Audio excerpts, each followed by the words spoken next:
Assalamualaikum warahmatullahi wabarakatuh. Dalam pertemuan ini kita akan membahas persamaan nilai mutlak linear satu variabel.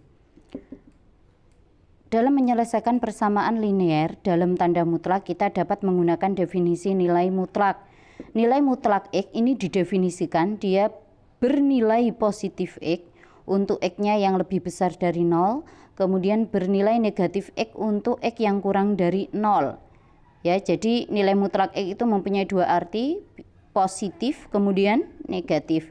Contoh, nilai mutlak dari 3X plus 2 sama dengan 5. Ini cara menyelesaikannya gimana? Kita menggunakan definisi ini ya.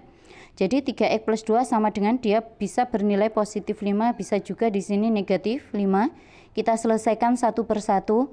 3X plus 2 sama dengan 5.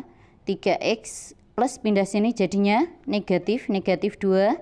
Kemudian 3X sama dengan 5 min 2 hasilnya 3X. 3 perkalian pindah ruas jadi pembagian 3 bagi 3 sama dengan 1. Kemudian yang kedua atau 3X plus 2 yang kedua ya sama dengan negatif 5. Berarti 3X plus 2 nya dipindah ke sini kanan jadinya negatif 2. Berarti 3X sama dengan negatif 5 negatif 2. Punya hutang 5 punya hutang 2. Sama dengan berapa? Negatif 7. Yang terakhir perkalian 3X ini kan artinya 3 kali X dipindah ruas. Berarti perkalian dipindah ruas jadinya apa? Pembagian. Berarti HP-nya ini ditemukan dari nilai mutlak 3X plus 2 sama dengan 5. Himpunan penyelesaiannya adalah 1 atau min 7/3. Kemudian contoh yang kedua, nilai mutlak 2X min 1 per nilai mutlak 4X plus 3 sama dengan 1. Cara menyelesaikannya gimana? Ini bisa kita pindah ruas. Ini kan pembagian pindah ruas jadi perkalian ya. Jadinya seperti ini 1 kali nilai mutlak 4X plus 3 hasilnya tetap. Kalau sudah seperti definisi, berarti ini artinya nilai mutlak 2X min 1 itu mempunyai dua arti, yaitu bisa positif 4X plus 3. Jadi ini ada positifnya. Oke. Positif 4X plus 3. Bisa juga bernilai negatif 4X plus 3. Kita selesaikan satu per satu. 2X min 5 sama dengan 4X plus 3. 2X min 4X sama dengan 3 plus 1. Tinggal pindah ruas saja ya. Yang X jadikan 1 sama X. Kemudian yang nggak ada X-nya jadikan 1 sama yang nggak ada X-nya. Berarti positif 4X kalau dipindah ke kiri jadinya negatif 4X. Negatif 1 pindah ke kanan jadinya plus 1. 2X min 4X itu min 2X sama dengan 4. Berarti X-nya berapa? Perkalian pindah ruas jadi pembagian 4 dibagi min 2 hasilnya adalah min 2. Kemudian yang kedua, 2X min 1 sama dengan negatif dalam kurung 4X plus 3. Berarti 2X min 1 negatif karena di luar kurung kita kalikan terlebih dahulu. Negatif kali 4X, negatif 4X, negatif kali plus 3 hasilnya negatif 3. Kalau sudah kita sederhanakan X sama X ya. Negatif 4X dipindah kanan jadinya positif 4X. Negatif 1 dipindah ke kanan jadinya plus 1 ini, plus 1. 2X plus 4X hasilnya 6X. 1 min 3 hasilnya min 2. 6X, 6-nya perkalian pindah ruas jadi pembagian. Hasilnya negatif 1/3. Jadi himpunan penyelesaiannya adalah min 2, min 1/3. Kemudian contoh yang ketiga. 4 kemudian dikali nilai mutlak 3X plus 5 plus 7 sama dengan 11. Caranya gimana? Kita harus menyederhanakan soal terlebih dahulu. Ini artinya apa? Positif 7 ini bisa kita pindah ruas ke kanan ya. Jadinya positif dipindah kanan jadinya apa? Negatif. Kalau sudah ini 11 min 7 hasilnya 4 ya. Kemudian kalau sudah 4 ini kan perkalian. Perkalian dipindah ruas jadi pembagian. 4 bagi 4 berapa? 1.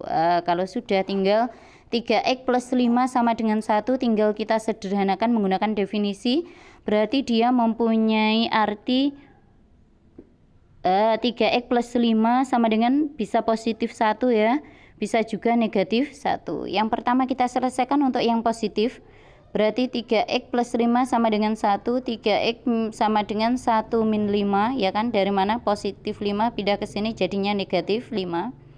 Ini ketemunya negatif 4, kemudian ini 3x kan perkalian pindah ruas jadi apa? Pembagian, berarti hasilnya adalah min 4/3. Kemudian untuk yang negatif, 3x plus 5 sama dengan negatif 1, 3x berarti negatif 1, negatif 5 dari positif 5 dipindah ke kanan jadinya negatif 5, 3x, kemudian negatif 1, negatif 5, punya hutang 1, punya hutang 5, hutangnya jadinya 6. Perkalian pindah ruas jadi apa? Pembagian. Oke, min 6 dibagi 3, negatif bagi positif hasilnya adalah negatif 2. Jadi himpunan penyelesaiannya adalah negatif 4/3, min 2. Kemudian sekarang contoh yang keempat. Variasinya banyak ya untuk persamaan nilai mutlak.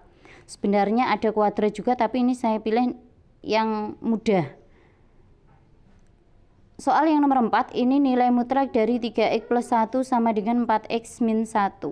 Kalau menggunakan definisi ya ini, jadi ada 2 ya, 3x plus 1 dia bisa bernilai positif 4x min 1, bisa juga bernilai negatif 4x min 1.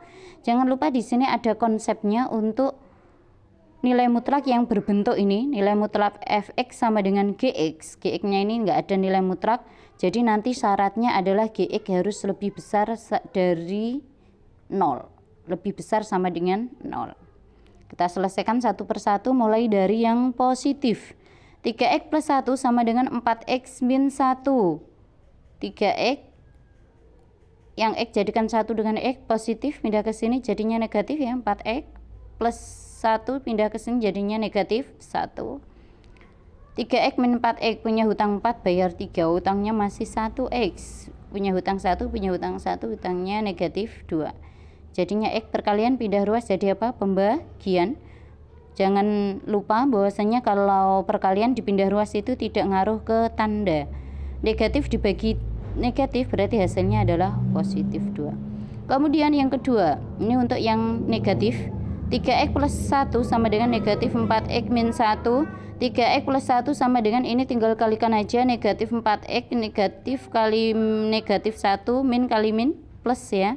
Jadinya plus 1. Kalau sudah sederhanakan x sama x, yang enggak ada x-nya sama yang enggak ada x-nya. Negatif 4x dipindah ke kiri jadinya positif 4x plus 1 atau positif 1 dipindah ke kanan jadinya ini negatif 1. 3x plus 4x 7x, punya hutang 1 dibayar 1 habis tinggal 0 ya, berarti 7x pindah ruas jadi perkalian pindah ruas jadi pembagian berarti 0/7, berarti hasilnya adalah 0. Lah himpunan penyelesaiannya berapa? Yang harus kalian ingat adalah syaratnya tadi untuk khusus nilai mutlak yang fx sama dengan gx ya. Gx fungsi yang tidak ada nilai mutlaknya, itu syaratnya adalah gx harus lebih besar dari 0. Berarti kita gx-nya, kalau soalnya seperti ini berarti gx-nya kan 4x min 1. Oke. Berarti 4x min 1 lebih besar dari 0, kita pindah ruas sampai x-nya sendirian, ketemunya 1/4 ya. Berarti syaratnya itu nanti himpunan penyelesaian dia harus lebih besar dari 1/4. Di antara 2 dan 0, yang lebih besar dari 1/4 berapa? 2. Makanya himpunan penyelesaiannya adalah 2.